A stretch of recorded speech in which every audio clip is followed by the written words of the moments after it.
At the Asian Oncology Summit in Bali, Professor Phyllis Butow presented an international trial of skills training in gaining consent to clinical trials and standard treatment from patients with early breast cancer. Hooi Ping Chee from MedConnect Southeast Asia interviews her. Please share with us your key findings of the study.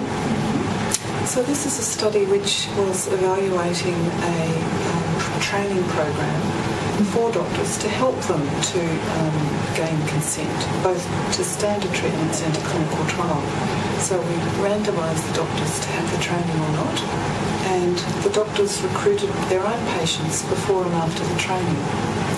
The key findings were that we were able to demonstrate an impact of the training in some of the sites, but not others. So the study was conducted in Australia and New Zealand and in Europe, in Switzerland, Germany and Austria. In the Australian and New Zealand arms, there was an impact on both doctor and patient outcomes, but in the Swiss arm, we weren't able to show that effect. And we concluded that there were some cross-cultural differences which we had not considered in designing the training. The training was designed in Australia, and some of its components may not have been as acceptable or applicable to the European audience. So that was an important aspect to learn. We also wondered whether the training had not been intense enough. We gave a day of workshop to the participants, and we may have had a bigger effect if we'd done that. But the other important thing that we found, even after the training, was that many patients still remained confused about clinical trials. So when a trial had been discussed, in the European arm, only a third of patients even realised that a trial had been discussed. And in Australia and New Zealand, about half of the patients realised that a trial had been discussed. So clearly, the communication had failed to have them understand what they were consenting to. So it really underpins the importance of finding a way to effectively train doctors to enable them to communicate more effectively about that. Okay.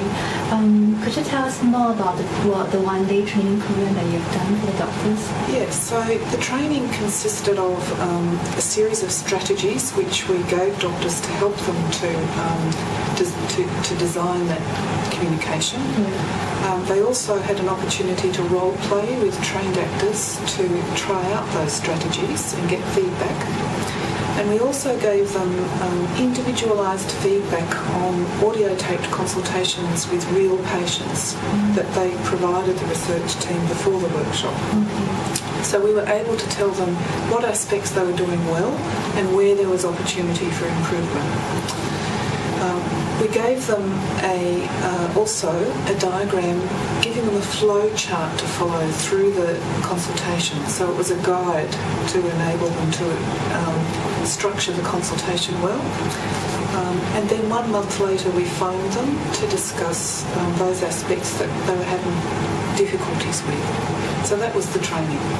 Okay, so just to delve a bit more with the training, was there just one trainer with a group of doctors? What was the ratio of the training? Yes, so we put the doctors into groups of about 6 to 8 with 2 trainers, 2 trained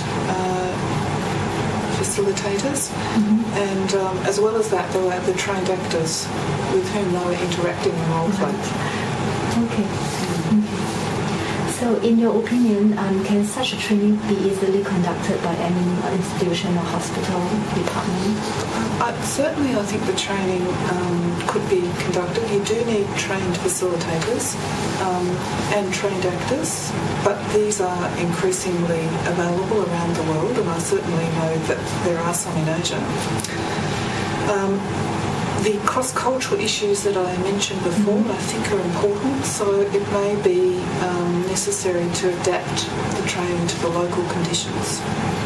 For example, in the European arm, the consultations were significantly shorter than in Australia and New Zealand, and therefore they had difficulty including some of the components that we were proposing. So there may need to be some adaptations made. So would you say that your findings would benefit the patients as much as the oncologists? Well, one of the important aspects of this study, which differs from earlier studies, was that we did look at patient outcomes. Most of the previous studies which have evaluated consultation skills training have only looked at changes in doctor behaviour. But in this study, we actually looked at real patients of these doctors before and after the training, and were able to show that, at least in some of the sites, those patients of trained doctors experienced less difficulty in making their decisions. So it had translated into improved patient outcomes, and I think that's an important component of the study.